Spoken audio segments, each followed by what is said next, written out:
Manipur ki hauzik oiriba phibam asida census Pangthokpa Maram Chadri Haina India Laingakta Paodamba Ngamba state asida Bureaucrat officer Amata Leite Haina campaign for just and fair delimitation ki convener Jitendra Ngamba na pendaba phongdokre census amasung delimitation ki matangda Cjfd na leptana chatharakpa campaign ki sarog ama oina ngasi mayang Imphal anilongbida khuman leibak ki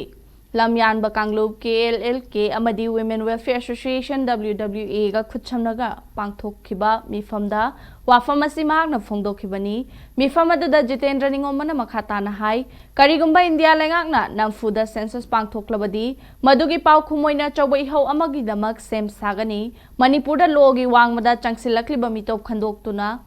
census pangthokpa yaroi haibasi khandoktana census pangthokpa yaroi haibasi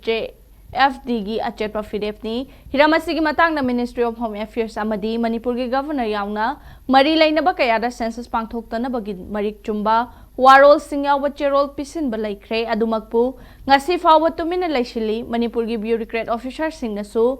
Maraibak maramdam nungsiba watpagi mamitaba amadi miyam gi apamba si India lengakta Paodamba ngamdabagi fibam amasu udaba nate miyamgi ihau laktri fawa thabak tawdabagi hainabi thadoktuna miyamna pamliba census tawdring mamangda mitop khandoknabagi hotnabiyu haina Jitendra makhatana phongdokhi Andaki census thiru modamda ekhugi Manipuri gi boina mangjagadaba ngasi khakibitaba ekhugi tunglam chatam mangdaba mayam sidu maramda ekhui program mayam pidna awareness mayam pidna lai census makal ani ni amne yukok kiwa aibama amne mikok kiwa arama yukok ki masi lagiba April tang ama digi September ki tang kuthama to pawge manungda thigeduni masi thidu si all over India ni ya leba koina local thabak thorom sing asida ekhui Manipuri singi oinadi Manipur every state di masigi census to yaro hebasi kaya khana ko mo na ko ta ana to biganu hebige maram akoi pilum se pila ko ko kai tasne to se masina maram ko idana leibak si iran thong na bakki maram je ko ni si lewa mamang da to gi yum da lak da si na maming ka tha ibi ko khambiram ko ni ko bai be hanchakti chamdra su yare ke ga da digital technology haidana computer ki app sama download torokana isai thanda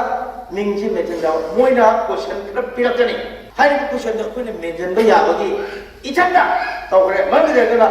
kun ibadi pora da office da kanana arafano kanana chumno ni krai lege de thido ko sikap to yai ba sigidi once khoda to dak to all india jo ba ai gi mingji sang thane ba arana wi hai ko se chi ya ro ba adana sigi census dong sathiri sigagna hangiba question do ai de ni se